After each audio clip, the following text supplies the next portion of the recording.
তো নমস্কার বন্ধুরা, আশা করি সবাই ভালো আছেন। তো বন্ধুরা, এখন কোনো সিনেমা নিয়ে কথা বলবো না এবং কাউকে কোনো রিপ্লাইও দেবো না। আমি শুধু কয়েকটা কথা আছে আমার, সেটা আমি জানতে চাই। তো আমার মনে হয় আমি যার নামে বলতে চাইছি তার নামটা আমি এখানে মেনশন করছি না, তারা মোটামুটি বুঝতে পেরে যাবেন। এবং সত্যি কথা বলছি, আমার মনে হয় তার সে যথেষ্ট ভালো রিভিউ করে, সব কিছু ঠিকঠাক করে, তবে আমার মনে হয় যদি তার ইগো বিষয়টা সে যদি বাইরে রেখে না আসতে পারে, তাহলে আমার মনে হয় তার এই জায়গাটায় কাজ করা উচিত নয়।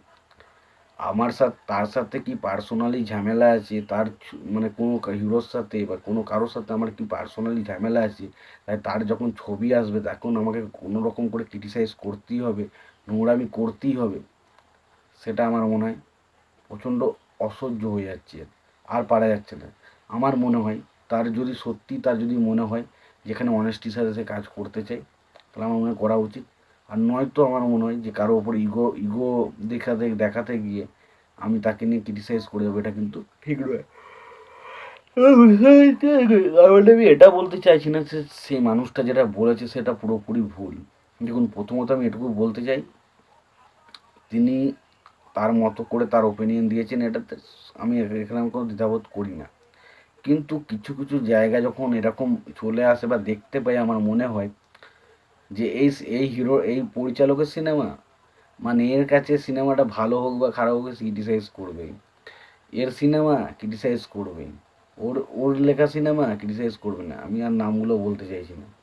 তো মোটামুটি পরিচালক আমি বলেছি, পরিচালকের নাম বুঝে যাবেন আমি কার নাম বলছি। দুজন পরিচালক আছে যারা আমার বাংলাতে খুবই ফেমাস পরিচালক, একটা হচ্ছে রাজ চক্রবর্তী আর হচ্ছে সৃজিত মুখার্জি।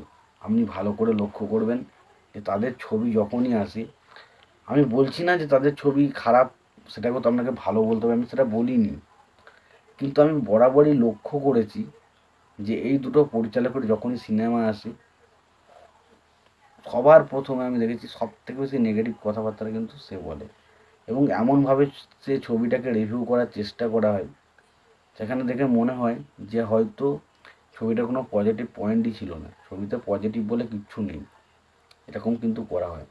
এবং তারপর আর একজনে বলছি, ব্যানার্জি। অরিত্র ব্যানার্জি আমাদের প্রথমত কয়েকটা ছবি করেছে, দাবারু করেছে, তারপর ধরুন শাস্ত্রী করেছে, শ্রীমান ভার্সেস শ্রীমতী, এখন যেটা নিয়ে কথা বলতেছে সেটাই। তো শ্রীমান ভার্সেস শ্রীমতী ছবিটা আমি এখনও দেখিনি, তাই আমি বলতে পারবো না ছবিটা ভালো হয়েছে কি খারাপ হয়েছে। বাট আমার কেন জানি না মনে হচ্ছে এই যে মানুষটা রয়েছে, যার নামে আমি এখন কথা বলছি, তো তিনি দেখেছেন অরিত্রদার কোনো কাজ এলে সে মোটেও সহ্য করতে পারে না। প্রথমত সবার প্রথম যেটাতে দায়ী করে নিজেকে, সেটা হচ্ছে চিত্রনাট্যের দুর্বলতা। এই লেখাপড়া নিয়ে গল্প হয়েছে, গল্প, এটা কোনো সিনেমার গল্প হয়েছে, এটা গল্প হয়েছে? দেখুন, আমি এখনও বলছি আপনাকে, আপনি খুব ভালো একজন রিভিউয়ার, খুব ভালো কাজ করেন, বাট ইগোটাকে বাইরে রেখে বা ইগোটাকে সাইডে রেখে কাজগুলো করার চেষ্টা করুন। আমি কখনো বলিনি যে আপনি শ্রীমান ভার্সেস শ্রীমতী বা শাস্ত্রী এগুলোকে কেন পজিটিভ রিভিউ দেননি, আপনার যেটা ভালো লাগে সেটা কিন্তু যখন একটা রিভিউ দেখে মোটামুটি আন্দাজ তো করা যায় যে কাউকে পার্সোনালি অ্যাটাক করা হচ্ছে আর কাউকে অরিজিনালি সিনেমাটা দেখে সিনেমাটার মতো করে রিভিউ দেওয়া হচ্ছে, দুটোর মধ্যে কিন্তু পার্থক্য রয়েছে। আপনি যখন কথাগুলো বলেন বা আপনি যখন কোনো জায়গায় আপনি দেখলেই বুঝতে পারবেন, মোটামুটি আন্দাজ করতে পারবেন যে এটা কোনো কিন্তু পার্সোনালি অ্যাটাক করার জন্য সিনেমাটা কিন্তু রিভিউ করছে। সত্যি কথা বলছি, এবার পার্সোনালি অ্যাটাক, এটা আমার মনে হয় খুব খারাপ। আপনি রিভিউ করছেন, আপনার ভালো দিক লেগেছে কোনটা, খারাপ দিক লেগেছে আপনি বলে দিলেন, আপনার কাজ মিটে গেল, এর বাইরে আর কোনো কথা হবে না। কিন্তু আপনি সিনেমাটা থেকে রিভিউ করতে এসে আপনি সিনেমাটার বিষয়ে না কথা বলে সেখানে এমন এমন কিছু কথা বলছেন যেগুলো মনে হচ্ছে ভাই এটা এটা এই দোষ ওই দোষ তাই দোষ।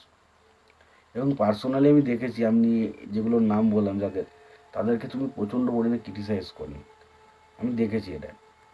এবার অনেকে বলছে মিঠুন চক্রবর্তী করে, না, মিঠুন চক্রবর্তীকে সে কখনোই ক্রিটিসাইজ করে না, দেখেছি মিঠুন চক্রবর্তী যথেষ্ট সম্মান করে, বাট যেহেতু মিঠুন চক্রবর্তীর কাজগুলো এদের সাথে যুক্ত, তাই মিঠুন চক্রবর্তীর সিনেমাকেও তাকে ক্রিটিসাইজ করতে হচ্ছে। তো আমার এটুকুই বলার ছিল। তোমাদের কি মতামত তোমরা জানিও, ভিডিওটি ভালো লাগলে লাইক কমেন্ট শেয়ার করে দিও। চ্যানেলটা নতুন হয়ে থাকলে অবশ্যই তোমরা চ্যানেলটা সাবস্ক্রাইব করে নিয়ে পাশে বেল আইকনটা অবশ্যই প্রেস করে দিও। ভালো থেকো, সুস্থ থেকো, দেখা হচ্ছে পরের ভিডিওতে।